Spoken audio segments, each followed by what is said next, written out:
വേട്ടക്കാരി അധ്യായം 25. ആ വീട്ടിൽ മറ്റാരുമില്ലെന്ന് ഉറപ്പുണ്ടായിട്ടും റേഞ്ചർ കാരണവർ കേശവും സണ്ണിമോനും അല്പനേരം കാത്തുനിന്നു.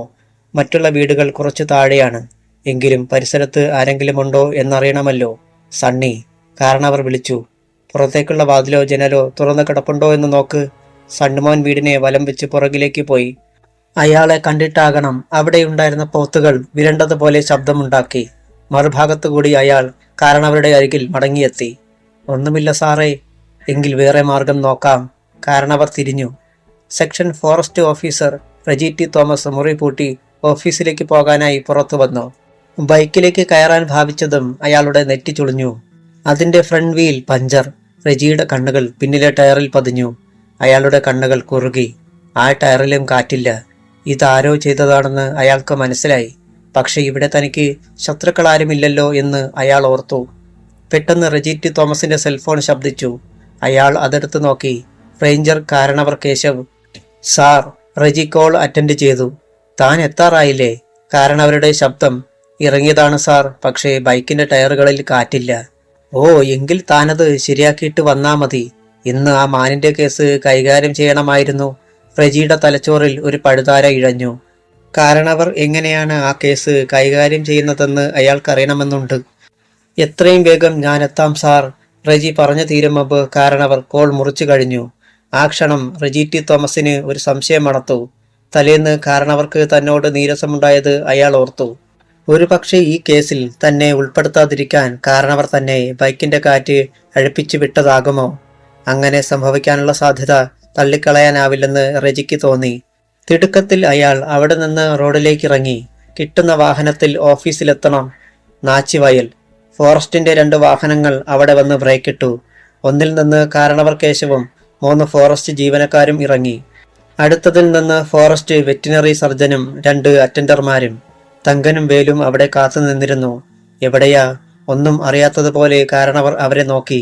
തലേന്ന് പഠിപ്പിച്ചതുപോലെ അവർ ഉത്തരം നൽകി. മോളില സാറേ. എപ്പോഴാ നിങ്ങൾ കണ്ടത്? ഇന്നലെ രാത്രിയിൽ ഒരു വെടിശബ്ദം കേട്ടു സാറേ. ഞങ്ങൾ ചെന്ന് നോക്കുമ്പം ഒരുത്തൻ തോക്കും പിടിച്ച് മാനിന്റെ അടുത്ത് നിൽക്കുന്നു. ഭയം കാരണം ഞങ്ങളിങ്ങ് പോന്നു. പിന്നെ രാവിലെ ചെന്ന് നോക്കിയപ്പോഴാ ചത്ത മാനിനെ കണ്ടത്, തങ്കൻ പറഞ്ഞു. കാരണവർ അമർത്തി മോളി. ശേഷം വെറ്റിനറി സർജനെ നോക്കി ഒന്ന് കണ്ണിറുക്കി. എന്നാൽ പോകാം. ആ സംഘം കുന്നു കയറിപ്പോയി. മാനിൽ നിന്ന് ശരിക്കും ദുർഗന്ധം വമിച്ചു തുടങ്ങിയിരുന്നു. വെറ്റിനറി ഡോക്ടർ മാനിനെ പരിശോധിച്ചു. വെടിയേറ്റ മാനിന്റെ ചിത്രങ്ങൾ കാരണവർ ക്യാമറയിൽ പകർത്തി. പെട്ടെന്ന് തന്നെ FIR തയ്യാറാക്കുകയും ചെയ്തു. തങ്കന്റെയും വേലിന്റെയും മൊഴികളും രേഖപ്പെടുത്തി. വെറ്റിനറി ഡോക്ടർ പോസ്റ്റ്മോർട്ടത്തിനുള്ള നടപടികൾ ആരംഭിച്ചു.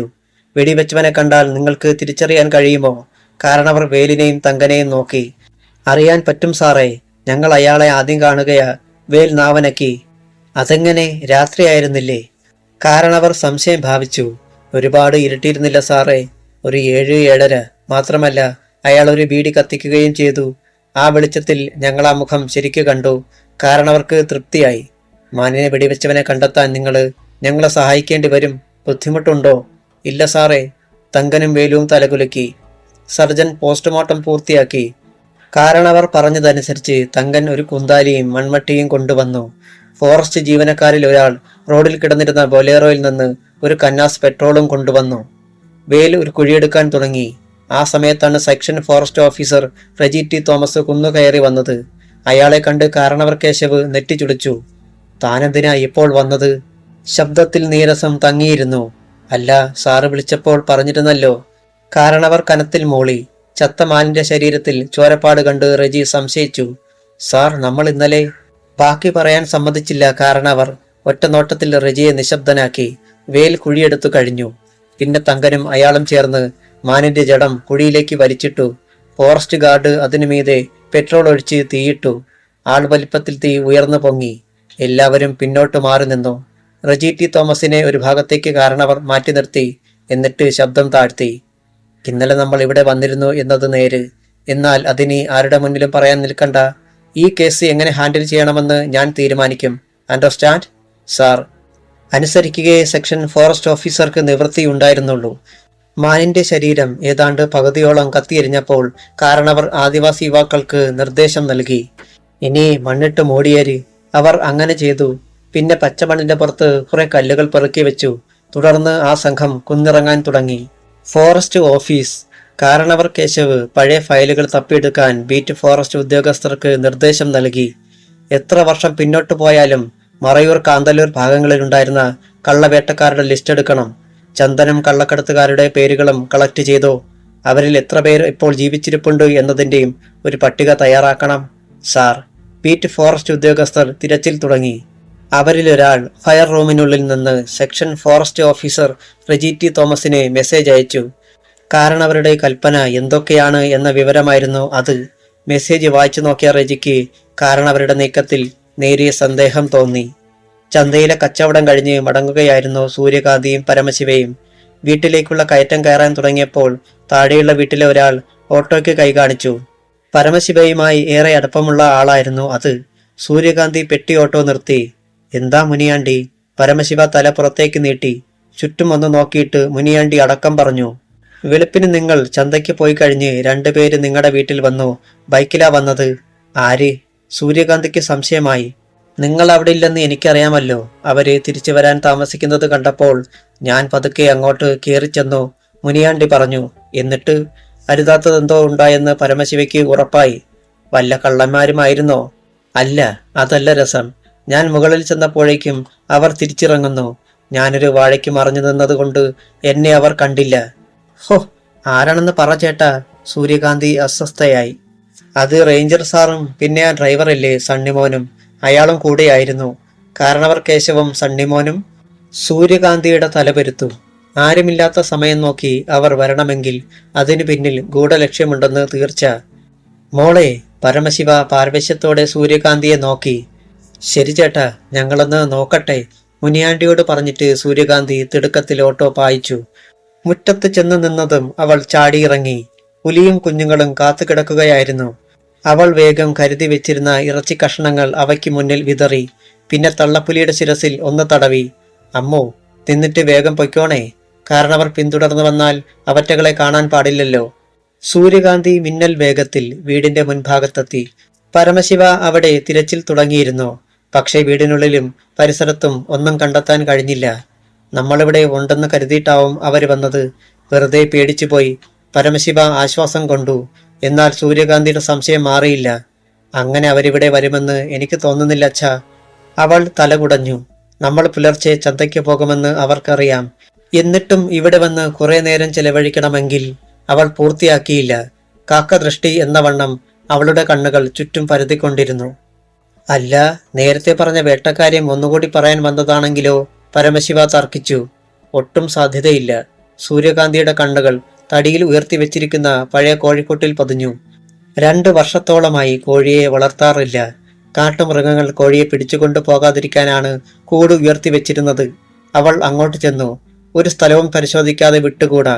കൂടിനെ ഒന്ന് വലം വെച്ച് അവൾ നോക്കി. ഒന്നും കണ്ടില്ല. കൂടിനുള്ളിലേക്കും ആ കണ്ണുകൾ നീണ്ടു. അവിടവും ശൂന്യം. അവൾ അതിന്റെ വാതിൽ ഭാഗത്തുകൂടി അകത്തേക്ക് ശിരസ് നീട്ടി. അറിയാതെ ഒരു ശബ്ദം ആ കണ്ഠത്തിൽ കുരുങ്ങി.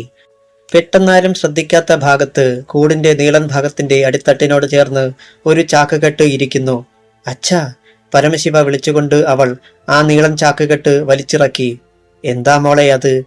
പരമശിവ ഓടി വന്നു. മറുപടി പറയാതെ അവൾ ചാക്കിൽ കെട്ടിയിരുന്ന ചണച്ചരടുകൾ വലിച്ചടിച്ചു.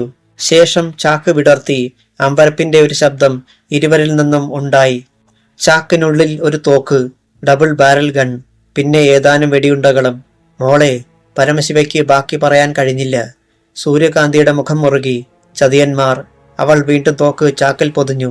അടുത്ത നിമിഷം താഴെ ഒരു വാഹനം കയറി വരുന്നതിന്റെ ഒച്ച. പരമശിവയും സൂര്യകാന്തിയും കിടുങ്ങി. മുറ്റത്തിന്റെ കോണിൽ പോയി നിന്ന് പരമശിവ നോക്കി. തുടർന്ന് സൂര്യകാന്തിയോട് പറഞ്ഞു, അത് ഫോറസ്റ്റുകാരാ. താനിപ്പോൾ കുഴഞ്ഞു താഴെ വീഴുമെന്ന് തോന്നി സൂര്യകാന്തിക്ക്. അപകടം 2 1 തോക്ക്, 2 അമ്മവും കുഞ്ഞുങ്ങളും.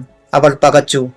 കയറ്റം കയറി തുടങ്ങിയ ഫോറസ്റ്റിന്റെ ബൊലേറോയിൽ കാരണവർ കേശവനൊപ്പം section forest officer Reji T തോമസും 3 ബീറ്റ് ഓഫീസർമാരും ഉണ്ടായിരുന്നു. നമ്മൾ എന്തിനാണ് സാർ ഇപ്പോൾ ഇങ്ങോട്ട് വന്നത്? ആ മാനിന്റെ ശവവുമായി ഇവർക്കെന്ത് ബന്ധം? യാത്ര പുറപ്പെടാൻ നേരത്ത് ചോദിച്ച ചോദ്യം റെജി ടി തോമസ് ആവർത്തിച്ചു. കാരണവർ കേശവ് ഒന്ന് ചിരിച്ചു. ബന്ധം നേരിട്ട് മനസ്സിലാക്കി തരാം. അതുകൊണ്ടാ തന്നെയും കൂട്ടിയത്. അല്ലെങ്കിൽ ഞാൻ ആരെയെങ്കിലും ട്രാപ്പിൽപ്പെടുത്തിയതാണെന്ന് തനിക്ക് തോന്നിയാലോ? റെജി ടി തോമസ് മിണ്ടിയില്ല. ഈ ചെയ്യുന്ന പ്രവൃത്തിക്ക് ട്രാപ്പ് എന്നല്ലാതെ എന്തു പറയാൻ? റെജി, കാരണവർ വിളിച്ചു. സാർ, ആ തന്തയും മോളും നമ്മൾ കാണുന്നത് പോലല്ല. പാവങ്ങളാണെന്ന് തോന്നുമെങ്കിലും കാഞ്ഞ പുള്ളികളാ. അത് തനിക്കുടൻ മനസ്സിലാകും. സാർ, ദുർബലമായിരുന്നു റെജി ടി തോമസിന്റെ ശബ്ദം. പരമശിവയുടെ വീട്ടുമുറ്റത്ത് ഒരു ഉലച്ചിലോടെ ബൊലേറോ നിന്നു. ആദ്യം കാരണവർ കേശവ് ഇറങ്ങി. പരമശിവയും സൂര്യകാന്തിയും മുറ്റത്തുണ്ടായിരുന്നു. നിങ്ങൾ ആരെയോ പ്രതീക്ഷിച്ച് നിൽക്കുവായിരുന്നോ? കാരണവർ ഇരുവരെയും ശ്രദ്ധിച്ചു. സൂര്യകാന്തി വല്ലാതെ വിയർത്തിരിക്കുന്നു. ഞങ്ങൾ മാർക്കറ്റിൽ നിന്ന് വന്നതേയുള്ളൂ സാറേ, സൂര്യകാന്തി പറഞ്ഞു. കാരണവർ ഒന്ന് മോളി, ശേഷം അറിയിച്ചു. നാച്ചിവയൽ ഭാഗത്തു നിന്ന് ഒരു ചത്ത മാനിനെ കണ്ടുകിട്ടി. ആരോ വെടിവെച്ച് കൊന്നതാ. അതിന്റെ അന്വേഷണത്തിന്റെ ഭാഗമായിട്ടാ ഞങ്ങളുടെ വരവ്. പഴയ വേട്ടക്കാരുടെ പേരുകളൊന്ന് പൊടി തട്ടിയെടുത്തു. നിങ്ങൾ പേടിക്കണ്ട, ജസ്റ്റ് ഫോർമാലിറ്റി. അങ്ങനെ കരുതിയാൽ മതി. ഞങ്ങളുടെ സുപ്പീരിയേഴ്സ് ചോദിക്കുമ്പോൾ വേട്ടക്കാരുടെ വീടുകളിൽ തിരച്ചിൽ നടത്തിയെന്ന് പറയാമല്ലോ. കാരണവരുടെ നോട്ടം സൂര്യകാന്തിയുടെ മുഖത്തായിരുന്നു. അവിടെ പ്രകടമായ പതർച്ച കണ്ടു. കാരണവർ ഉള്ളിൽ ചിരിച്ചു. അപ്പോൾ സൂര്യകാന്തി ചുണ്ടനക്കി. നിങ്ങൾക്ക് നിങ്ങളുടെ ഡ്യൂട്ടി ചെയ്യാം സാറേ, അതിന് ഞങ്ങൾ പേടിക്കുന്നതെന്തിന്? പക്ഷേ ഒരു സംശയം, ആരെങ്കിലും മാനിനെ വേട്ടയാടിയെങ്കിൽ അതിനെ ഉപേക്ഷിച്ച് പോകുമോ? ആ ചോദ്യം കാരണവരെ ഒന്നുലച്ചു. എങ്കിലും പറഞ്ഞു, വെടിയൊച്ച കേട്ട് ആരൊക്കെയോ ഓടിച്ചെന്നു. അപ്പോൾ കളഞ്ഞിട്ട് പോയതാ. പക്ഷെ വേട്ടക്കാരന്റെ മുഖം അവർ വ്യക്തമായി കണ്ടിട്ടുണ്ട്. എങ്കിൽ നേരെ പോയി അയാളെ പിടിച്ചാൽ പോരായിരുന്നോ സാറേ? സൂര്യകാന്തിയുടെ കണ്ണുകൾ കുറുകി. മതിയായിരുന്നു. പക്ഷെ അയാളെ നേരിൽ കണ്ടാലേ അവർക്ക് തിരിച്ചറിയാനാകൂ. കാരണവർ തിരിഞ്ഞ് ഒപ്പം വന്നവർക്ക് നിർദ്ദേശം നൽകി. സെർച്ച്. ബീറ്റ് ഫോറസ്റ്റ് ഉദ്യോഗസ്ഥർ വീടിനകത്തും പുറത്തും തിരയാൻ തുടങ്ങി. സൂര്യകാന്തിയെ നിസ്സഹായ ഭാവത്തിൽ നോക്കിയിട്ട് റെജി ടി തോമസും അതിൽ പങ്കുചേർന്നു. സാറേ, പെട്ടെന്ന് അടുക്കള ഭാഗത്തു നിന്ന് നിലവിളി പോലെ ഒരു ശബ്ദം. സൂര്യകാന്തിയും പരമശിവയും നടുങ്ങി. പെട്ടു, ഇനി രക്ഷയില്ല. അധ്യായം 26.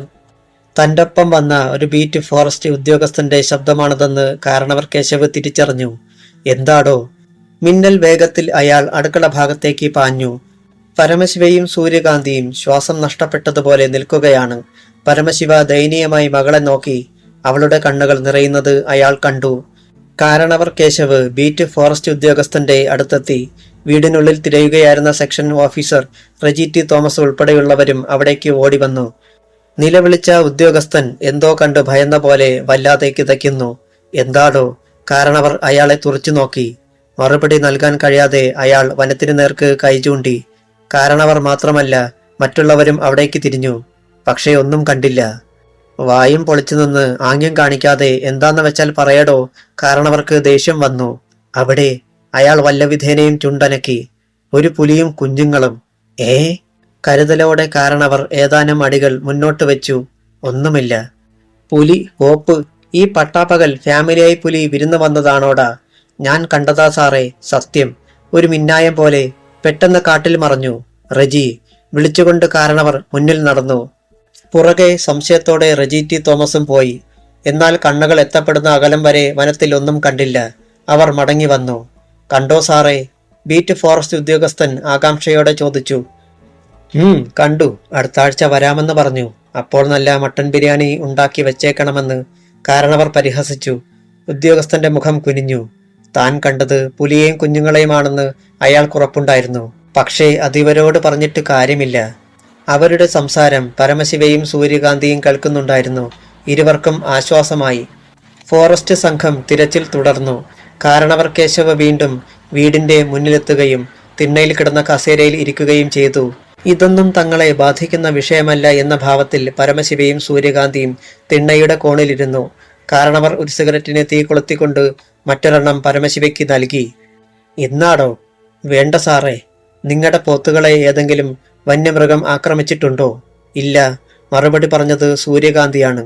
ഇവിടെ പുലിയുടെ സാന്നിധ്യം ഉണ്ടായിരുന്നെങ്കിൽ തീർച്ചയായും പോത്തിനെ ഉപദ്രവിച്ചേനെ, കാരണവർ വിചാരിച്ചു. വീടിന്റെ അകവും പുറവും പരിശോധിച്ച ശേഷം റെജി ടി തോമസ് അടക്കമുള്ളവർ മടങ്ങിയെത്തി.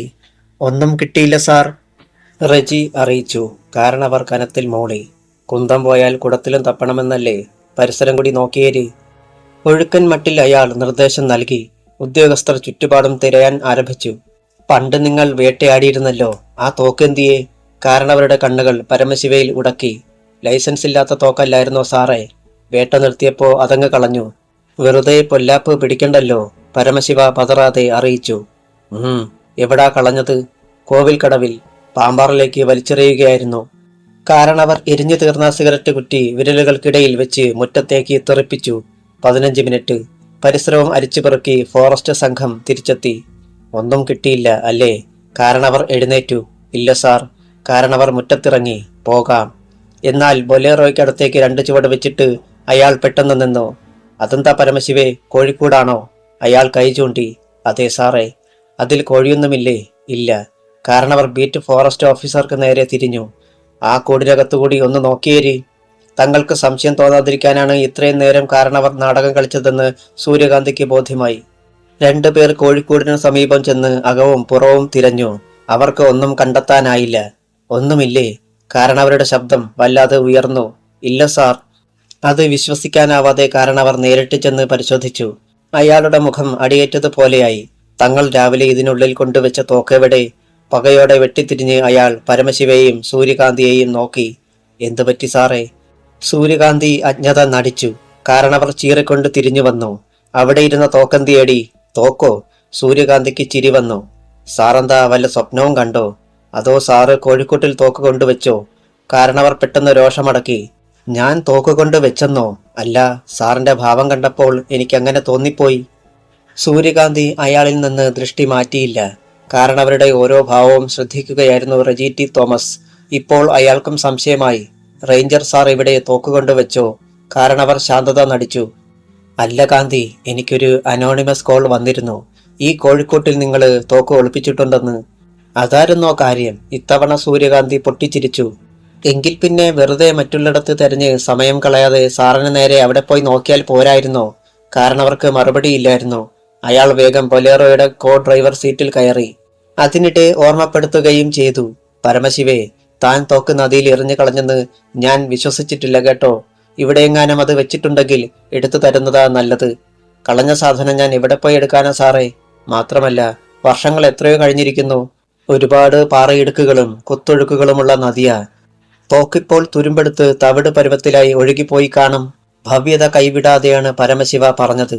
മറ്റുള്ളവരും ബൊലേറോയിൽ കയറിക്കഴിഞ്ഞു. ഡ്രൈവർ അത് വളച്ചെടുത്ത് തിരികെ പോകുമ്പോൾ പുലിയെ കണ്ട ബീറ്റ് ഫോറസ്റ്റ് ഉദ്യോഗസ്ഥൻ ഭീതിയോടെ വനത്തിലേക്ക് നോക്കുന്നുണ്ടായിരുന്നു. സൂര്യകാന്തി ശ്വാസം ഒന്ന് വലിച്ചു വിട്ടു. നമ്മളാ തോക്ക് എടുത്തു മാറ്റി എന്ന കാര്യത്തിൽ കാരണവർ സാറിന് സന്ദേഹമൊന്നുമില്ല. ഇനി അയാൾ നമ്മളെ ശ്രദ്ധിച്ചുകൊണ്ടേയിരിക്കും. അറിയാതെ പോലും അച്ഛന്റെ നാവീന്ന് ഒന്നും വീണു പോകല്ലേ? ഇല്ല കാന്തി. പരമശിവയുടെ ശബ്ദം ഉറച്ചു. ഇനി അവരെന്നെ കൊന്നാൽ പോലും ഞാനൊന്നും വിട്ടു പറയില്ല. സൂര്യകാന്തിയുടെ കണ്ണുകളിൽ ഒരു തിളക്കം വന്നു. രാത്രി കാന്തല്ലൂരെ ലോഡ്ജിൽ ഡ്രൈവർ സണ്ണിമോന്റെ അടുത്തുണ്ടായിരുന്നു റേഞ്ചർ കാരണവർ കേശവ്. ഇരുവരും നന്നായി മദ്യപിച്ചു. എന്നാലും എനിക്ക് മനസ്സിലാകുന്നില്ല സണ്ണി, ആ കഴിവേറി മോള് നമ്മൾ കൊണ്ടുവച്ച തോക്ക് എങ്ങനെ കണ്ടുപിടിച്ചെന്ന്. നമ്മൾ അവിടെ ചെന്നതും മടങ്ങിയതുമൊന്നും ആരും കണ്ടിട്ടില്ല, എനിക്കുറപ്പാ. ചിന്തയോടെ സണ്ണിമോൻ കയ്യിലിരുന്ന ഗ്ലാസ് മെല്ലെ തിരിച്ചു. ആരും കണ്ടില്ല എന്നത് നമ്മുടെ വിശ്വാസം മാത്രമാ സാറേ. ആരോ നമ്മളെ കാണുകയും അത് കാന്തിയോട് പറയുകയും ചെയ്തിട്ടുണ്ട്. ഛേ! കാരണവർ കൈചൂണ്ടി മേശമേൽ ഒന്നിടിച്ചു. ആ തോക്ക് കണ്ടെടുക്കാൻ കഴിഞ്ഞില്ലെങ്കിൽ നമ്മുടെ പദ്ധതികൾ പൊളിയും. അല്ലെങ്കിൽ അത്തരമൊരു തോക്ക് വേറെ കണ്ടെത്തണം. കാരണവർ മദ്യക്കൊപ്പിയെടുത്ത് വായിലേക്ക് ചരിച്ചു. അങ്ങനെ ഒരെണ്ണം ഇനി കണ്ടുപിടിക്കുക പ്രയാസമുള്ള കാര്യം തന്നെയാ. ലൈസൻസുള്ള തോക്കുകൾ ഇവിടെയും മൂന്നാറിലുമൊക്കെ പലരുടെയും കയ്യിൽ കാണും. പക്ഷെ അത് നമ്മൾ കടം വാങ്ങിയാൽ ശരിയാവില്ല.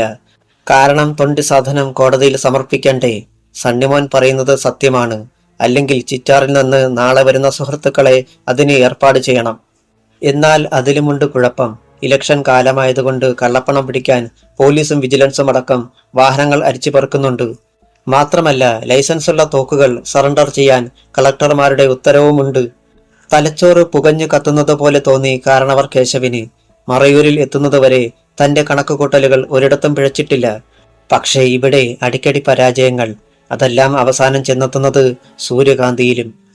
അവളെ ഒതുക്കും ഞാൻ, അയാൾ പിറുപിറുത്തു. മറ്റൊന്നിനും കഴിഞ്ഞില്ലെങ്കിൽ നാളെ രാവിലെ ഞാൻ വജ്രായുധം തന്നെ പ്രയോഗിക്കും. കാരണവർ തന്റെ പദ്ധതി സണ്ണിമോനോട് വെളിപ്പെടുത്തി. അത് കൊള്ളാം, അയാളും സമ്മതിച്ചു. അവൾ കാൽക്കൽ വീണിരിക്കും സാറേ. കുപ്പിയിൽ ബാക്കിയിരുന്നത് സണ്ണിമോൻ 2 ഗ്ലാസുകളിലായി തീർത്തൊഴിച്ചു. അടുത്ത ദിവസം ചന്തയിൽ പതിവിലും കൂടുതൽ തിരക്കുണ്ടായിരുന്നു. 10:30 തന്നെ ഇറച്ചി മുഴുവൻ വിറ്റു തീർന്നു. പൈപ്പിൽ നിന്ന് വെള്ളം ബക്കറ്റിൽ പിടിച്ചുകൊണ്ടുവന്ന് സൂര്യകാന്തി കൈകാലുകളും മുഖവും കഴുകി. കച്ചവടം അവസാനിച്ചെങ്കിലും അസ്ഥികൾ കൊണ്ടുപോകുന്നവർ വരാതെ മടങ്ങാൻ കഴിയില്ല. പരമശിവ പണം എണ്ണി തിട്ടപ്പെടുത്തി ഹോട്ടലുകാരിൽ നിന്ന് ലഭിക്കേണ്ട പണത്തിന്റെ കണക്കുകളും കുറിച്ചുവെച്ചു. പെട്ടെന്ന് ഫോറസ്റ്റുകാരുടെ 2 വാഹനങ്ങൾ ചന്തയിലേക്ക് വെട്ടിത്തിരിഞ്ഞ് കയറി വന്നു. ഇറച്ചിക്കടയ്ക്ക് മുന്നിൽ അവ ബ്രേക്കിട്ടു. സംശയത്തോടെ പരമശിവയും സൂര്യകാന്തിയും നോക്കി. ഒരു ബൊലേറോയും പഴയ ജീപ്പും. ബൊലേറോയിൽ നിന്ന് റേഞ്ചർ കാരണവർ കേശവും സെക്ഷൻ ഫോറസ്റ്റ് ഓഫീസർ റെജി തോമസും 2 ബീറ്റ് ഉദ്യോഗസ്ഥരും ഇറങ്ങി. ഇറച്ചിയെല്ലാം നേരത്തെ വിറ്റുപോയോ കാന്തി? സൗഹൃദത്തിൽ എന്ന വണ്ണം കാരണവർ ചോദിച്ചു. സൂര്യകാന്തി സ്റ്റൂളിൽ നിന്ന് എഴുന്നേറ്റു. തീർന്നുപോയല്ലോ സാർ, നേരത്തെ പറഞ്ഞിരുന്നെങ്കിൽ. അവൾ പൂർത്തിയാക്കും മുമ്പ് കാരണവർ കൈ ഉയർത്തി. ഞാൻ ഇറച്ചി വാങ്ങാൻ വന്നതൊന്നുമല്ല. ചന്തയിൽ ഉള്ളവരുടെ എല്ലാം നോട്ടം ഇപ്പോൾ സൂര്യകാന്തിയുടെ കടയ്ക്ക് നേരെയാണ്. വേലു ആശാനും സുന്ദരവും മറിയാമ്മയും ഒക്കെ സംശയത്തോടെ പതുക്കെ അടുത്തേക്ക് വന്നു. കാരണവർ കേശവ് പരമശിവയ്ക്ക് നേരെ തിരിഞ്ഞു. കണക്കെല്ലാം കൃത്യമാണല്ലോ പരമശിവേ? അതെ സാറേ. എണ്ണെടുത്ത നോട്ടുകൾ അയാൾ പെട്ടിയിൽ വെച്ചു. എന്നാൽ നമുക്ക് പോയേക്കാം. ഇവിടത്തെ കാര്യമൊക്കെ ഇനി കാന്തിക്ക് നോക്കാവുന്നതേ ഉള്ളൂ.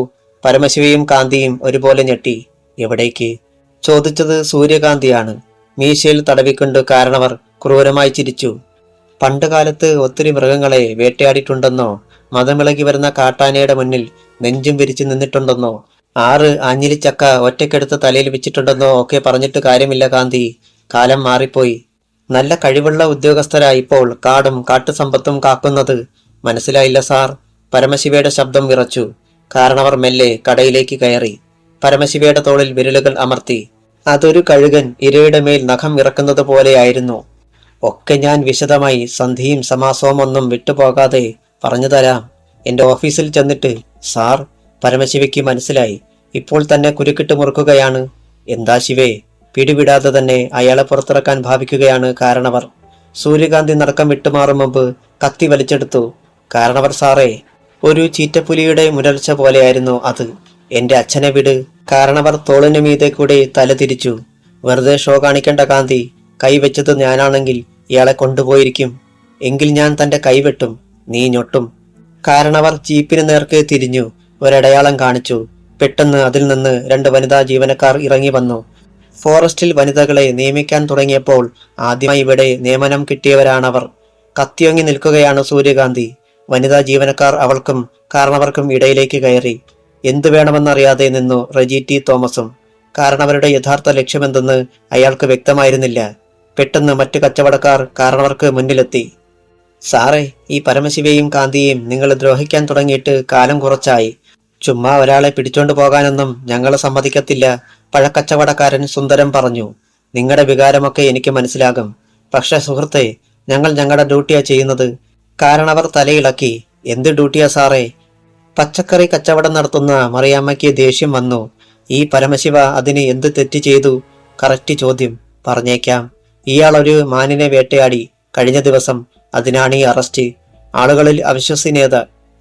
അതിന് തെളിവുണ്ടോ സാറേ? ആരോ വിളിച്ചു ചോദിച്ചു.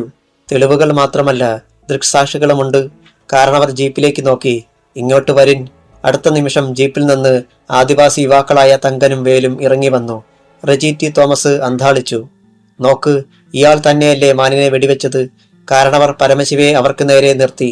അതെ സാറേ, ഞങ്ങളെ കണ്ടതാ. ഇരുവരും ഒന്നിച്ചു പറഞ്ഞു. ചതി. റെജി തോമസിന്റെ ഞരമ്പുകൾ വലിഞ്ഞു മുറുകി. പക്ഷേ പ്രതികരിക്കാൻ കഴിഞ്ഞില്ല. കള്ളം പറയുന്നോടാ. സൂര്യകാന്തി തങ്കനും വേലിനും നേരെ കത്തിയുമായി കുതിച്ചു. അവർ ഭയന്ന് പിന്നോട്ട് മാറി. വനിതാ ഫോറസ്റ്റ് ജീവനക്കാർ കാന്തിയെ വട്ടം പിടിച്ചു നിർത്തി. വിട്, എന്നെ വിടാൻ. അവൾ കുതറി. പക്ഷേ അവർ പിടിവിട്ടില്ല. വിജയഭാവത്തിൽ കാരണവർ കേശവ് ജനത്തെ നോക്കി. ദൃക്സാക്ഷികൾ പറഞ്ഞത് കേട്ടല്ലോ. ഇനി ആർക്കെങ്കിലും സംശയമുണ്ടോ? അതോ ഇയാൾ വേട്ടയാടിക്കൊണ്ടുവരുന്ന മാംസം നിങ്ങൾക്ക് തരാറുണ്ടോ? അങ്ങനെയെങ്കിൽ നിങ്ങളും കൂട്ടുപ്രതികളാവും. അതോടെ മറ്റു കച്ചവടക്കാരും ജനങ്ങളും പിന്നോട്ട് മാറി. മിണ്ടാൻ പോലും കഴിയാതെ നിൽക്കുകയായിരുന്നു പരമശിവ. അയാളുടെ കണ്ണുകൾ നിറഞ്ഞു തൂവി. കേറടാ അങ്ങോട്ട്. കാരണവർ അയാളെ ബൊലേറോയിലേക്ക് തള്ളി. അധ്യായം 27. ബൊലേറോയിൽ പരമശിവയുടെ ഇരുവശത്തും ഫോറസ്റ്റുകാർ ഇരുന്നു. പിന്നാലെ കാരണവർ കേശവും അതിലേക്ക് കയറി. റെജി തോമസ് നിസ്സഹായ ഭാവത്തിൽ സൂര്യകാന്തിയെ ഒന്ന് നോക്കി. പിന്നെ അയാളും ചെന്ന് ജീപ്പിൽ കയറി. വനിതാ ജീവനക്കാർ സൂര്യകാന്തി വിട്ട് ബൊലേറോയ്ക്കടുത്തേക്ക് നീങ്ങി. അച്ഛാ, വിലപിച്ചുകൊണ്ട് സൂര്യകാന്തി ജീപ്പിന് നേരെ കുതിച്ചു. തങ്കനും വേലും വാഹനത്തിൽ കയറുന്നത് മിന്നായം പോലെ അവൾ കണ്ടു. സൂര്യകാന്തി അടുത്തെത്തിയതും ഫോറസ്റ്റ് വാഹനങ്ങൾ രണ്ടും അതിവേഗം റോഡിലേക്ക് കുതിച്ചു. കയ്യിലിരുന്ന കത്തിയിലെ പിടിവിടാതെ അവൾ കുറച്ചു ദൂരം പുറകെ ഓടി. ശേഷം കിതപ്പോടെ തറയിൽ കുത്തിയിരുന്നു. ഫോറസ്റ്റുകാർ കേസെടുത്താൽ അതിൽ നിന്ന് രക്ഷപ്പെടാൻ പ്രയാസമാണെന്ന് അവൾക്കറിയാം. സാക്ഷികളുടെ ആവശ്യം ഫോറസ്റ്റുകാർക്കില്ല, അവർ ഉണ്ടാക്കുന്നതാണ് തെളിവ്. പക്ഷേ ഇവിടെ ദൃക്സാക്ഷികളെപ്പോലും അവർ സൃഷ്ടിച്ചിരിക്കുന്നു. മറ്റ് കച്ചവടക്കാരും ചന്തയിൽ സാധനങ്ങൾ വാങ്ങാനെത്തിയ ഏതാനും പേരും സൂര്യകാന്തിക്ക് ചുറ്റും കൂടി. സഹതാപത്തോടെ അവളെ നോക്കി നിന്നതല്ലാതെ ആർക്കും ഒന്നിനും കഴിഞ്ഞില്ല. സൂര്യകാന്തിയുടെ കവളുകളിൽ കണ്ണീർ ചാലുകൾ ഉണ്ടായി. അച്ഛൻ, ഇപ്പോൾ താൻ ഒറ്റപ്പെട്ടിരിക്കുന്നു. എന്തു ചെയ്യണമെന്ന് അറിയില്ല. സഹായിക്കാനും ആരുമില്ല. രാമസ്വാമി ഉണ്ടായിരുന്നെങ്കിൽ എന്തെങ്കിലും ഉപായം കണ്ടെത്തിയനെ. തങ്ങൾ കാരണമാണല്ലോ രാമസ്വാമിയും അപകടത്തിൽപ്പെട്ടതെന്ന് അവൾ ഓർത്തു. മാറ്, അങ്ങോട്ട് മാറിക്കേ. പെട്ടെന്ന് ആളുകളെ തള്ളിമാറ്റി രണ്ടുപേർ മുന്നോട്ട് വന്നു. സൂര്യകാന്തി മുഖമുയർത്തി. ഡ്രൈവർമാരായ ജേക്കബും സമീറും, രാമസ്വാമിയുടെ സുഹൃത്തുക്കൾ. കാന്തി, എന്താ ഉണ്ടായത്? എന്തിനാ ശിവേട്ടനെ പോലീസ് കൊണ്ടുപോയത്? ജേക്കബ് തിരക്കി. സൂര്യകാന്തി എഴുന്നേറ്റ് പുറം കൈകൊണ്ട് കണ്ണു തുടച്ചു. ശേഷം കാര്യങ്ങൾ ചുരുക്കി പറഞ്ഞു. ജേക്കബും സമീറും പരസ്പരം നോക്കി. വിളിക്കടാ നമ്മുടെ ആൾക്കാരെ, എന്തെങ്കിലും ചെയ്യാൻ പറ്റുമോന്ന് നോക്കണമല്ലോ, സമീർ പറഞ്ഞു. ജേക്കബ് അപ്പോൾ തന്നെ മറ്റു ഡ്രൈവർമാരെ ഫോണിൽ വിളിച്ചു. 10 മിനിറ്റിനുള്ളിൽ 25ഓളം ഓട്ടോ ടാക്സി ഡ്രൈവർമാർ അവിടെ എത്തി. വാ കാന്തി, നമുക്ക് ഫോറസ്റ്റ് ഓഫീസിലേക്ക് ചെല്ലാം. ജേക്കബ് അവളെ നോക്കി. മറിയാമ്മ ചേട്ടത്തി, സൂര്യകാന്തി അപ്പുറത്തുള്ള പച്ചക്കറി കച്ചവടക്കാരിയോട് പറഞ്ഞു. കടയിലിരിക്കുന്ന കാശെടുത്ത് വെച്ചേക്കണേ. ഓ, മറിയാമ്മ സമ്മതിച്ചു. അപ്പോൾ തന്നെ അവളും ഡ്രൈവർമാരുടെ സംഘവും ഫോറസ്റ്റ് ഓഫീസിലേക്ക് പോയി. എന്നാൽ ആ സംഘത്തെ കണ്ടതും ഗാർഡുകൾ വേഗം ഗേറ്റടച്ച് അകത്തുനിന്ന് ലോക്കിട്ടു. ഡ്രൈവർമാർ ഗേറ്റിൽ പിടിച്ചു കുലുക്കി. തുറക്കണം സാറേ, ഞങ്ങള് പ്രശ്നമുണ്ടാക്കാൻ വന്നതൊന്നുമല്ല. റേഞ്ചർ സാറിനെ കാണണം, ചില കാര്യങ്ങൾ സംസാരിക്കാനുണ്ട്. സമീർ ദേഷ്യം കടിച്ചൊതുക്കി. ആരെയും കടത്തിവിടണ്ടെന്ന സാറ് പറഞ്ഞിരിക്കുന്നത്, ഗാർഡുകൾ അറിയിച്ചു. ഇന്ന് ലേലം നടക്കുന്ന ദിവസമാ. അത് ഓൺലൈൻ വഴിയല്ലേ, അല്ലാതെ ആരും കൂടെ നിന്ന് വിളിക്കില്ലല്ലോ, ജേക്കബ് തർക്കിച്ചു. എന്തൊക്കെ പറഞ്ഞാലും സാറ് സമ്മതിക്കാതെ ഞങ്ങൾ ഗേറ്റ് തുറക്കില്ല. എങ്കിലൊരുത്തനും ഇനി ഇവിടുന്ന് പുറത്തേക്ക് ഇറങ്ങത്തുമില്ല. ഞങ്ങൾ ഈ നാട്ടുകാരാ സാറേ, വരത്തന്മാരുടെ പണിയൊന്നും ഞങ്ങളോട് വേണ്ട, ആരോ വിളിച്ചു പറഞ്ഞു. ഗാർഡുകൾ പരസ്പരം നോക്കി. കാര്യങ്ങൾ കൈവിട്ടു പോവുകയാണെന്ന് സൂര്യകാന്തി അറിഞ്ഞു. ഇവിടെ വിഷയമുണ്ടാക്കിയാൽ അതിന്റെ ക്ഷീണം തന്റെ അച്ഛനാണ്. ജേക്കബേ, അവൾ എന്തോ പറയാൻ ഭാവിച്ചു. കാന്തി മിണ്ടാതിരിക്കെ. ഇവന്മാരെ അങ്ങനെ വിട്ടാൽ പറ്റത്തില്ല, അയാൾ ചീറി. ഇതിനിടെ ഗാർഡുകളിൽ ഒരാൾ റേഞ്ചറെ ഫോണിൽ വിളിച്ചു. ഈ സമയത്ത് ഓഫീസിനുള്ളിൽ കാരണവർ കേശവും section forest officer Reji T തോമസും തമ്മിൽ വാഗ്വാദത്തിലായിരുന്നു. സാറേ, this is too much, Reji T Thomas അനിഷ്ടം പ്രകടമാക്കി. പരമശിവയല്ല മാനിനെ കൊന്നതെന്ന് നമുക്കെല്ലാവർക്കും അറിയാം. പിന്നെന്തിനാ ആ പാവത്തിനെ? അയാൾ ബാക്കി പറയാൻ സമ്മതിച്ചില്ല. റേഞ്ചർ കാരണവർ കേശവ്. ഷട്ടപ്പ്. കസേരയിൽ നിന്ന് കാരണവർ ചാടി എഴുന്നേറ്റു. തനിക്കെന്താ അയാളുടെ കാര്യത്തിൽ ഇത്ര താല്പര്യം? തന്റെ ഭാര്യയുടെ അപ്പനൊന്നുമല്ലല്ലോ അയാള്. കാരണവർ കൈ ചൂണ്ടി. അതുകൊണ്ടെന്താ സാറേ, ഒരു നിരപരാധിയെ കേസിൽ കൊടുക്കണമെന്ന് സാറിനെന്താ ഇത്ര വാശി? റെജിയും വിട്ടുകൊടുത്തില്ല. മറ്റു ജീവനക്കാർ പുറത്തുനിന്ന് ഇതൊക്കെ കേൾക്കുകയാണ്. കാരണവർ കടപ്പല്ല് ഞെരിച്ചു. അയാൾ നിരപരാധിയാണെന്ന് നിനക്കെങ്ങനെ അറിയാം റെജി? നീ അയാളുടെ വീട്ടിലാണോ താമസം? ഉറക്കം അയാളുടെ മോടെ കൂടെയാണോ? സാർ, റെജി ടി തോമസിന്റെ മുഖം ചുവന്നു. Mind your words. ആ മാൻ പാറയിൽ നിന്ന് വീണ് ചത്തതാണെന്ന് നമ്മൾ രണ്ടുപേരും മനസ്സിലാക്കിയതാ. എന്നിട്ടും കാരണവർ പെട്ടെന്ന് മേശപ്പുറത്തിരുന്ന പേപ്പർ വെയിറ്റിന്റെ അടിയിൽ നിന്ന് ഒരു കടലാസ് ഫയൽ വലിച്ചെടുത്തു. ഇത് കണ്ടോ താൻ? ഫോറസ്റ്റ് വെറ്റിനറി സർജന്റെ പോസ്റ്റ്മോർട്ടം റിപ്പോർട്ടാ. മാൻ വെടിയേറ്റ ചത്തിരിക്കുന്നതെന്ന് ഇതിൽ വ്യക്തമായി പറഞ്ഞിട്ടുണ്ട്. Postmortem report? റെജി ടി തോമസിന്റെ മുഖത്ത് പുച്ഛഭാവം തെളിഞ്ഞു. മാൻ ചത്തതിന്റെ പിറ്റേന്ന് അതിനെ വെടിവെക്കുക, കൃത്രിമ തെളിവുണ്ടാക്കുക, കഷ്ടം. അയാൾ വെട്ടിത്തിരിഞ്ഞു. ഈ ചെയ്യുന്നതിനൊക്കെ ഒരിക്കൽ മറുപടി പറയേണ്ടി വരും സാറേ. തറയിൽ ആഞ്ഞു ചവിട്ടി അയാൾ ഹാഫ് ഡോറിനടുത്തെത്തി. അത് ഇരുവശത്തേക്കും വലിച്ചു തുറന്ന് ഇറങ്ങിപ്പോയി. കാരണവർ കേശവന്റെ മുഖത്ത് ഒരു ചിരി മിന്നി. ആ നേരത്തായിരുന്നു ഗേറ്റിൽ നിന്നിരുന്ന ഗാർഡിന്റെ വിളി. എന്താടോ? ദേഷ്യത്തോടെ കാരണവർ കോളെടുത്തു. സാർ, ഇവിടെ ആ പെണ്ണും ഡ്രൈവർമാരും കൂടി വന്ന് പ്രശ്നമാ. സാറിനെ കാണാതെ അവർ പോകത്തില്ലെന്ന്. ദേ ഇപ്പോ എല്ലാവരും കൂടി ഗേറ്റിന് മുന്നിൽ കുത്തിയിരിക്കുകയാ. കാരണവർ അമർത്തി മൂളിക്കൊണ്ട് ഓഫീസ് വരാന്തയിലേക്ക് ഇറങ്ങി. അവിടെ നിന്നാൽ ഗേറ്റിന്റെ അല്പഭാഗം കാണാം. പോലീസ് സഹായം തേടിയാലോ എന്ന് കാരണവർ ചിന്തിച്ചു. എന്നാൽ പെട്ടെന്ന് തന്നെ അത് വേണ്ടെന്ന് വെച്ചു. കാരണം CI സത്യനാഥിന്റെ മരണത്തോടെ DYSP ഇർഫാൻ മുഹമ്മദിന് തന്നോട് ഉള്ളിൽ പകയുണ്ട്. എന്തു വേണം സാർ? ഗാർഡിന്റെ ശബ്ദം കാരണവർ ഫോണിൽ കേട്ടു. ഒരു കാര്യം ചെയ്യ്, അവളെ മാത്രം ഇങ്ങോട്ട് കടത്തിവിട്. സൂര്യകാന്തിയെ, മറ്റാരെയും വിടണ്ട. അയാൾ കോൾ കട്ട് ചെയ്തു. ഗേറ്റിൽ നിന്നിരുന്ന ഗാർഡ് വിവരം ഡ്രൈവർമാരോട് പറഞ്ഞു. കാന്തിക്ക് മാത്രം അകത്തേക്ക് പോകാം. അത് പറ്റത്തില്ല, ഞങ്ങൾ രണ്ടാളും കൂടി ഒപ്പം പോകും. ജേക്കബും സമീറും ശഠിച്ചു. എങ്കിൽ പിന്നെ ആരും പോകത്തില്ല. ഗാർഡ് കൈമലർത്തി. പെട്ടെന്ന് സൂര്യകാന്തിയുടെ ശബ്ദം മുറുകി. ഞാൻ തനിച്ചു പോകാം ജേക്കബേ. റേഞ്ചർ എന്തു പറയുന്നു എന്നറിയാമല്ലോ. അത് വേണോ കാന്തി? ജേക്കബിന് സന്ദേഹം.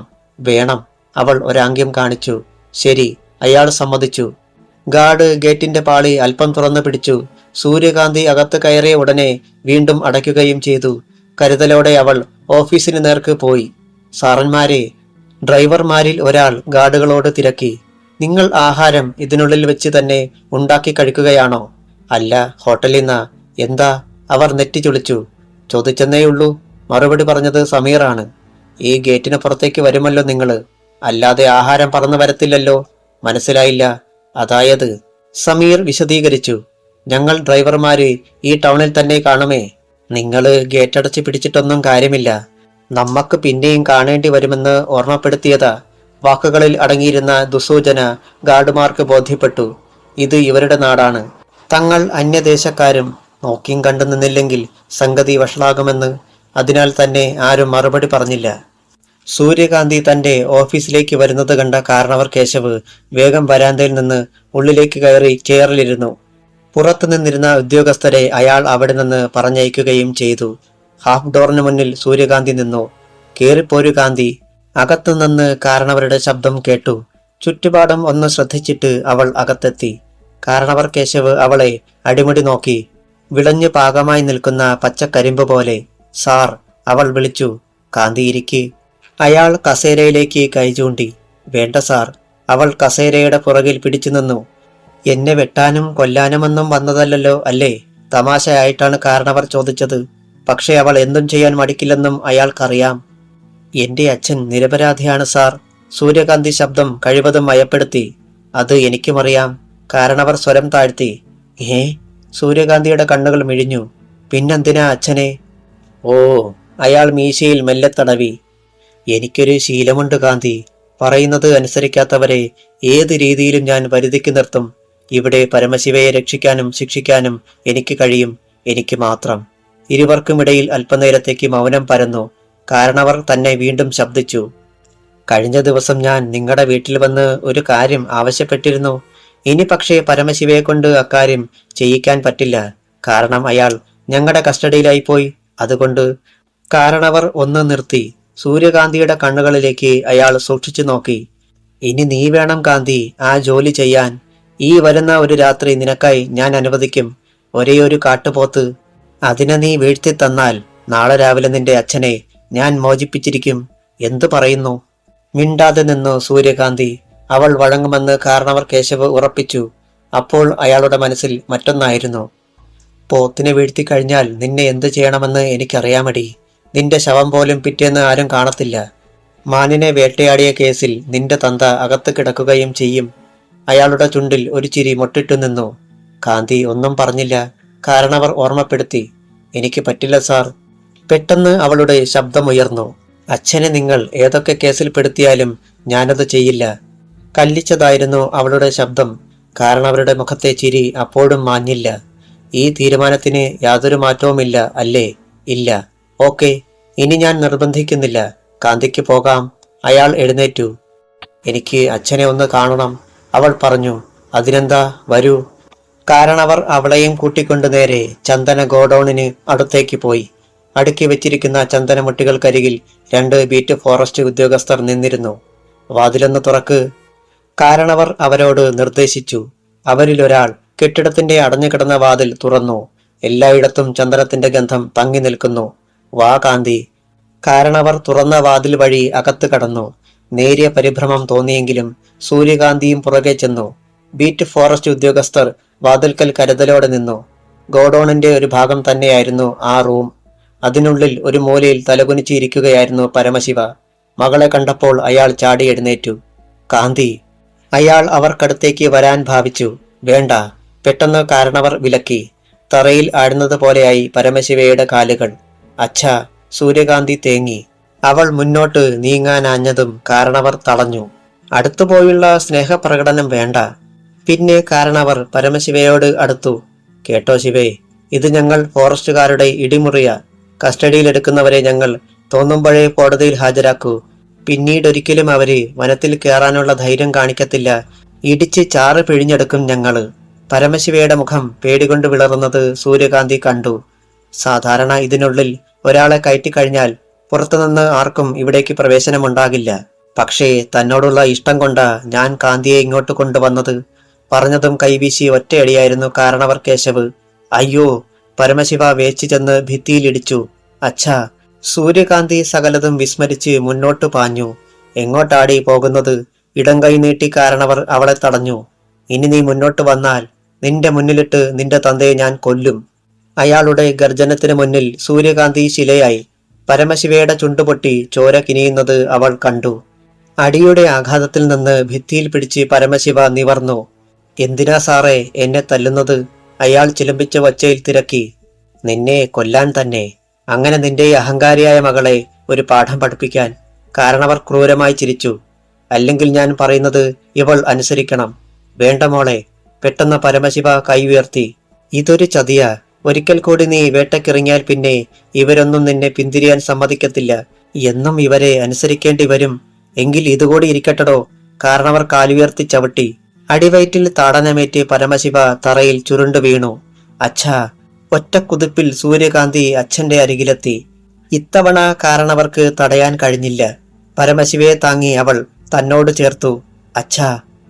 കഠിനമായ വേദനയ്ക്കിടയിലും അയാൾ പറഞ്ഞു. കൊല്ലല്ലേ മോളെ ഒറ്റ കാട്ടുമൃഗത്തെയും. നിനക്ക് കിട്ടിയത് മതിയായില്ലേ കിളവ? കാരണവർ കേശവ വീണ്ടും കാലുയർത്തി. തൊട്ടുപോകരുത് അച്ഛനെ.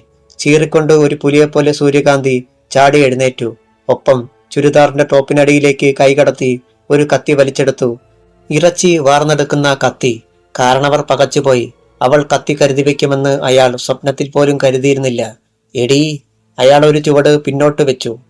അതേടോ. തന്നെ കൊന്നിട്ട് മരിക്കാനാ വിധിയെങ്കിൽ അത് ഞാനങ്ങ് സ്വീകരിക്കും. ഇനി എന്റെ അച്ഛന്റെ ശരീരത്തിൽ താൻ തൊട്ടാൽ കാരണവർ സാറേ പിന്നെ സാറില്ല. ഈ പറയുന്നത് സൂര്യകാന്തിയാ. കാരണവർക്ക് എന്തു ചെയ്യണമെന്ന് അറിയാത്ത അവസ്ഥയായി. സൂര്യകാന്തിയുടെ തീപിടിച്ച ശബ്ദം പിന്നെയും ഉയർന്നു. തന്റെ കൂട്ടുകാരെ സൽക്കരിക്കാൻ ഞാൻ കാട്ടുപോത്തിനെ വേട്ടയാടണം അല്ലേടോ? എനിക്ക് മനസ്സില്ല. അതിന്റെ പേരിൽ തനിക്ക് എന്റെ അച്ഛനെ കൊല്ലണോ? എങ്കിലൊന്ന് കൊന്നു കാണിക്കടോ. ഭ്രാന്ത് പിടിച്ചതുപോലെ അവൾ പരമശിവയെ പിടിച്ചുയർത്തി കാരണവരുടെ മുന്നിലേക്ക് നീക്കി നിർത്തി. കൊല്ലടോ. കാരണവർക്ക് ഒന്നും പിടികിട്ടിയില്ല. എന്തുദ്ദേശിച്ചാണ് ഇവളിങ്ങനെ? പക്ഷെ എന്തോ ലക്ഷ്യമുണ്ടെന്ന് അയാൾക്കുറപ്പായി. അവളുടെ ശബ്ദം അയാളെ ഉണർത്തി. ഇനി താൻ അച്ഛനെ തൊട്ടാൽ ഇത്രയും നേരം മര്യാദയ്ക്ക് നിന്ന സൂര്യകാന്തിയെയല്ല താൻ കാണാൻ പോകുന്നത്. ഞാനിവിടെ അതിക്രമിച്ച് കയറി വന്ന് വിഷയമുണ്ടാക്കിയെന്നും തനിക്ക് പറയാനാവില്ല. തന്റെ ആളുകൾ ഗേറ്റ് തുറന്ന് എന്നെ അകത്തേക്ക് വിടുന്നതൊക്കെ എന്റെ കൂടെ വന്നവർ മൊബൈലിൽ പകർത്തിയിട്ടുണ്ട്. കാരണവർ മിടയിറക്കി. സൂര്യകാന്തി തുടർന്നു. അതുകൊണ്ടും തീരുന്നില്ല കാര്യങ്ങൾ. അവൾ ഇടുപ്പിൽ തിരികിയിരുന്ന സെൽഫോൺ എടുത്തു കാണിച്ചു. ഇവിടെ നമ്മൾ പറഞ്ഞതത്രയും കേൾക്കേണ്ടവർ കേട്ടുകൊണ്ടിരിക്കുകയാ ഇപ്പോഴും. കാരണവർ ആ ഫോണിലേക്കും അവളുടെ മുഖത്തേക്കും പകച്ചു നോക്കി. അധ്യായം 28. സൂര്യകാന്തിയിൽ നിന്ന് ഇത്തരമൊരു നീക്കം റേഞ്ചർ കാരണവർ കേശവ് തീരെ പ്രതീക്ഷിച്ചിരുന്നില്ല. അല്പനേരത്തേക്ക് അയാൾ ഇതികർത്തവ്യ മൂഢനായി നിശ്ചലം നിന്നു. വാതിൽക്കൽ നിന്നിരുന്ന ബീറ്റ് ഫോറസ്റ്റ് ഉദ്യോഗസ്ഥർ അകത്തെ കാഴ്ചകൾ സശ്രദ്ധം വീക്ഷിക്കുന്നത് കാരണവർ കണ്ടു. ഇവളൊരു പെണ്ണായിപ്പോയി. അല്ലെങ്കിൽ കാരണവർ കേശവ് അറിയാതെ കടപ്പല്ലമർത്തി. ഇവിടെ തോറ്റുകൂടെന്നറിയാം കാരണവർക്ക്. അങ്ങനെ സംഭവിച്ചാൽ തന്റെ സഹപ്രവർത്തകർക്ക് മുന്നിൽ നാണം കെടും. സൂര്യകാന്തിയുടെ കയ്യിലിരിക്കുന്ന ഫോണിലേക്ക് അയാൾ ഒരിക്കൽ കൂടി നോട്ടം പായിച്ചു. പിന്നെ തിരക്കി. ഈ ഫോണെന്ന ഉമ്മാക്കി കാണിച്ച് എന്നെ വിരട്ടാമെന്ന് കരുതിയോടി നീ? അങ്ങനെ തന്നെ അവൾ സമ്മതിച്ചു. സാറ് വിരളാൻ പോകുന്നതേയുള്ളൂ. അവളുടെ കൂസലില്ലായ്മ അയാളിൽ സംശയം പടർത്തി. പെട്ടെന്ന് അയാൾ ശ്രദ്ധിച്ചു. ആ ഫോൺ വീഡിയോ കോളിലാണ്.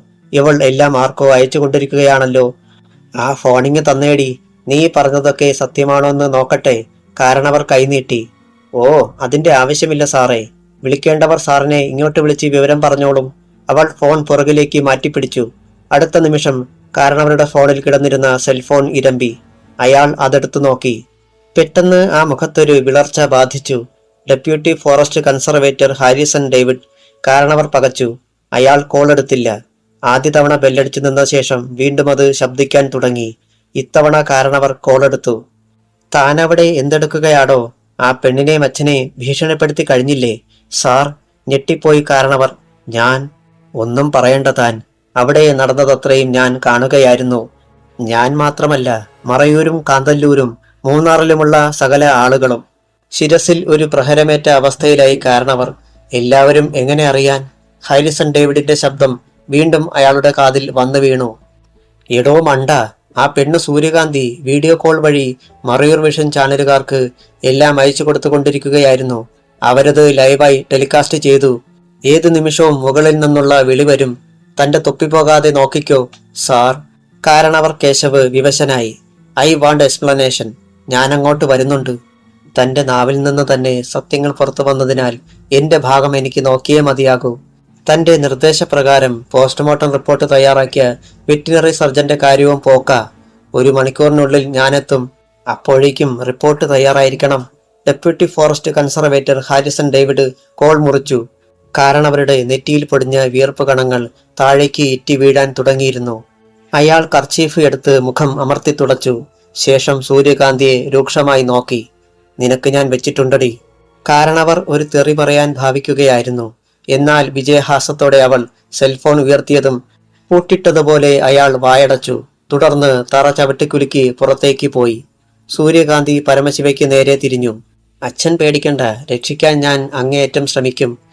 പുറത്തു നിന്നിരുന്ന ബീറ്റ് ഫോറസ്റ്റ് ഉദ്യോഗസ്ഥർ അകത്തേക്ക് വന്നു. കാന്തി ഇനി ഇവിടെ നിൽക്കുന്നത് ശരിയല്ല. പരമശിവയെ ഒന്നുകൂടി നോക്കിയിട്ട് അവൾ ഇറങ്ങിപ്പോയി. താൻ ഇക്കാര്യത്തിൽ നന്ദി പറയേണ്ടത് ഒരാളോടാണെന്ന് സൂര്യകാന്തി ഓർത്തു. റെജി ടി തോമസ് സാറിനോട്. പരമശിവയെ കാരണവർ കേശവ് കസ്റ്റഡിയിലെടുത്ത് കൊണ്ടുപോന്നതിന് ശേഷം അയാൾ അവളെ വിളിച്ചിരുന്നു.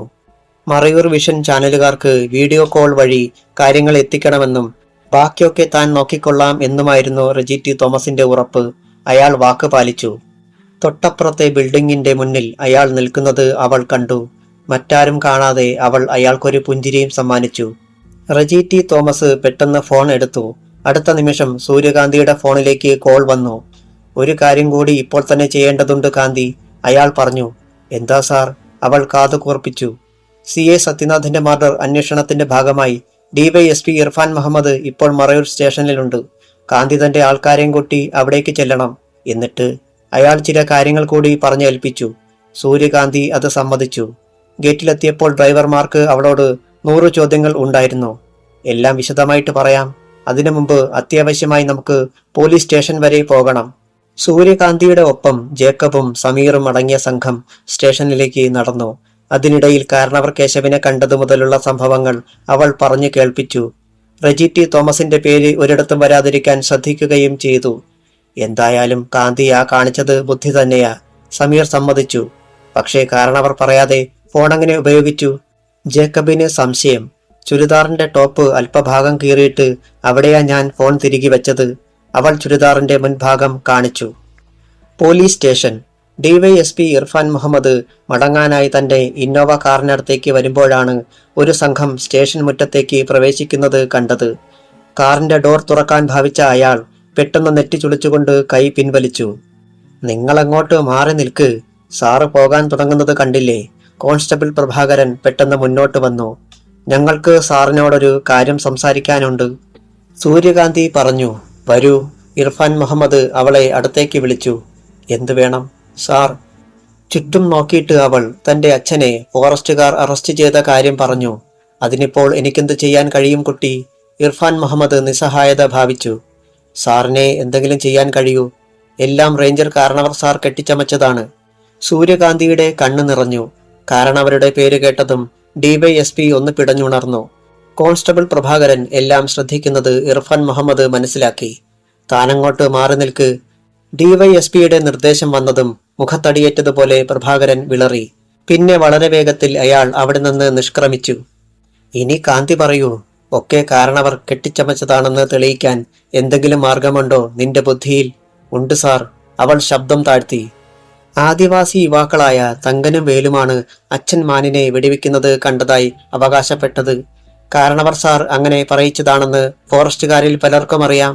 കാരണവർ കേശവും CI സത്യനാഥും തമ്മിൽ വിഷയമുണ്ടായിരുന്നു എന്ന് ഇർഫാൻ മുഹമ്മദിന് അറിയാം. സത്യനാഥിന്റെ മരണത്തിൽ കാരണവർക്ക് പങ്കുണ്ടോ എന്നും അയാൾ സംശയിക്കുന്നുണ്ട്. ഇർഫാൻ മുഹമ്മദ് ഡ്രൈവർമാരെ അടുത്ത് വിളിച്ച് പെട്ടെന്നൊരു പെറ്റീഷൻ തയ്യാറാക്കാൻ നിർദ്ദേശിച്ചു.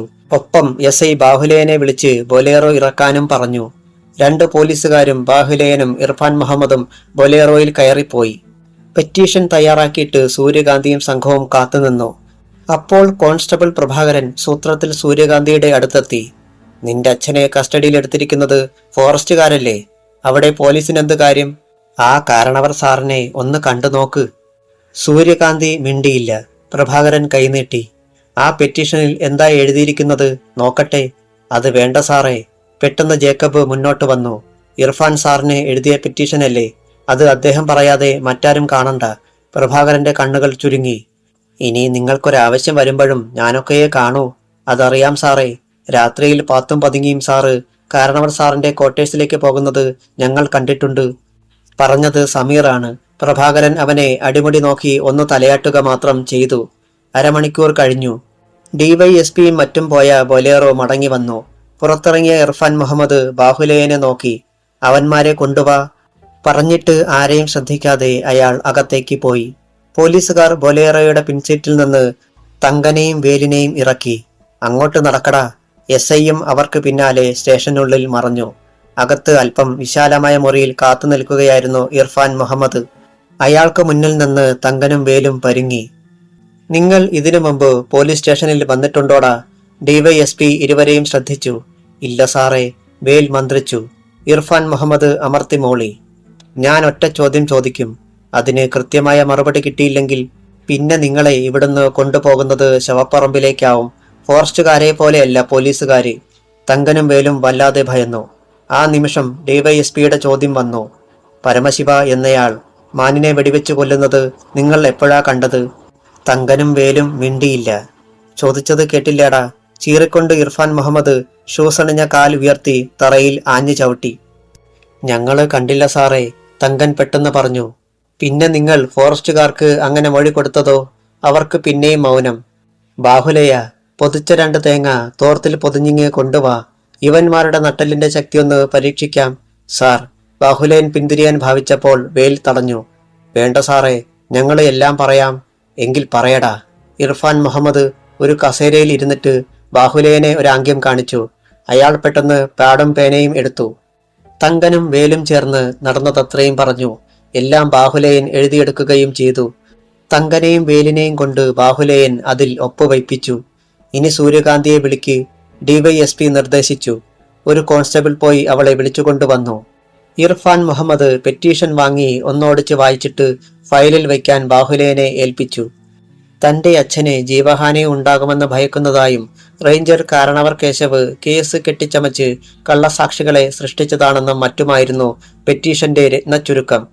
ഇവിടെ നിയമത്തിന്റെ ചില പ്രശ്നങ്ങൾ കടന്നു വന്നേക്കും സൂര്യകാന്തി. പോലീസ് ആക്ടും ഫോറസ്റ്റ് ആക്ടും തമ്മിലുള്ള വിഷയം. അതെങ്ങനെ വന്നാലും ഞാൻ കാര്യമാക്കുന്നില്ല. ജനത്തിന്റെ ജീവനും സ്വത്തിനും സംരക്ഷണം നൽകേണ്ടത് പോലീസാണല്ലോ. ആ വൈക്കോൽ തുരുമ്പ എന്റെ പിടിവള്ളി. ഇർഫാൻ മുഹമ്മദ് പറഞ്ഞതിൽ പലതും സൂര്യകാന്തിക്ക് മനസ്സിലായില്ല. എങ്കിലും തന്റെ അച്ഛന് നീതി കിട്ടുമെന്ന് അവൾ വിശ്വസിച്ചു. തങ്കനെയും വേലിനെയും വീണ്ടും ബൊലേറോയിൽ കയറ്റി.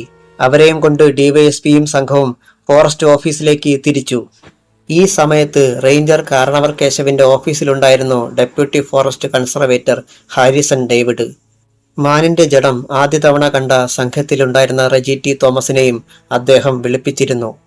ഉള്ളിൽ പകയുടെ കനലുകൾ അടക്കി ഹാരിസൺ ഡേവിഡിന്റെ മുന്നിൽ ഭയഭക്തി ബഹുമാനത്തോടെ നിൽക്കുകയാണ് കാരണവർ കേശവ്. അയാൾ എഴുതി നൽകിയ എക്സ്പ്ലനേഷൻ ഒന്നോടിച്ച് വായിച്ച ശേഷം ഹാരിസൺ തിരക്കി. ഇതിൽ 2 ഐ വിറ്റ്നസ്സുകളെ കുറിച്ച് പറയുന്നുണ്ടല്ലോ. അത് സത്യമാണെങ്കിൽ താൻ എന്തിനാ സൂര്യകാന്തിയോട് അവളുടെ അച്ഛൻ നിരപരാധിയാണെന്ന് പറഞ്ഞത്? സാർ, അത് അവളുടെ തന്റെ ഇടം കണ്ടപ്പോൾ പറഞ്ഞു പോയതാ. അപ്പോൾ അവളോട് കാട്ടുപോത്തിനെ വേട്ടയാടണമെന്ന് പറഞ്ഞതോ? അതും ഒന്ന് ഭയപ്പെടുത്താൻ വേണ്ടിയായിരുന്നു സാർ. ഹാരിസൺ ഡേവിഡ് ഒന്ന് ചിരിച്ചു. ഒരു സസ്പെൻഷൻ കഴിഞ്ഞല്ലേ താനിങ്ങോട്ട് വന്നത്? അതെ സാർ. അടുത്തത് ഇപ്പോൾ വേണോ അതോ നാളെ മതിയോ സാർ? കാരണവർ അമ്പരന്നു. ഉടൻ സസ്പെൻഡ് ചെയ്തോളാനാ മുകളിൽ നിന്നുള്ള ഓർഡർ. കാട് മുടിക്കുന്നവനെ കാട് കാക്കാൻ നിർത്തണ്ടാന്ന്. പിന്നെ തനിക്ക് ഞാൻ ഒരവസരം തരാം. പറഞ്ഞിട്ട് അയാൾ റെജിറ്റി തോമസിന് നേർക്ക് തിരിഞ്ഞു. മാൻ ചത്തുകിടക്കുന്നത് താനും കണ്ടതല്ലേ സാർ? എന്നിട്ട് എന്തു തോന്നി? അത് പാറപ്പുറത്തു നിന്ന് വീണതാണെന്ന്. അപ്പോൾ അതിന്റെ ശരീരത്തിൽ വെടിയേറ്റ പാടുകൾ ഉണ്ടായിരുന്നോ? ഇല്ല sir. Are you sure? Yes sir. ശരി, താൻ പൊയ്ക്കോ. കത്തുന്ന ഭാവത്തിൽ കാരണവർ റെജിറ്റി തോമസിനെ നോക്കി നിന്നു. അയാൾ പോയി. ഇനി തനിക്കെന്തെങ്കിലും പറയാനുണ്ടോ? ഹാരിസൺ ഡേവിഡ് കാരണവർ കേശവനോട് ചോദിച്ചു. സാർ, ദൃക്സാക്ഷികൾ മാനിനെ കൊന്നയാളിനെ കണ്ടെന്ന് പറഞ്ഞപ്പോൾ കേസിന്റെ ബലത്തിനു വേണ്ടി ഞാൻ... അയാൾ പൂർത്തിയാക്കും മുമ്പ് പോലീസിന്റെ ഒരു ബൊലേറോ വന്ന് മുറ്റത്തു നിന്നു. അതിൽ നിന്ന് ഡിവൈഎസ്പി ഇർഫാൻ മുഹമ്മദ് ഇറങ്ങുന്നത് ജനാലയിലൂടെ കാരണവർ കേശവ് കണ്ടു. അയാളുടെ മുഖം വിളറി. അടുത്ത ഭാഗം മറ്റന്നാൾ. എനിക്ക് നല്ല സുഖമില്ലാതെയാണ് ഈ നോവൽ വായിച്ചിരിക്കുന്നത്. അതിനാൽ തെറ്റുകളുണ്ടെങ്കിൽ ഏവരും സദയം ക്ഷമിക്കുമെന്ന് ഞാൻ പ്രതീക്ഷിക്കുന്നു എന്ന് നിങ്ങളുടെ മിഥുൻ.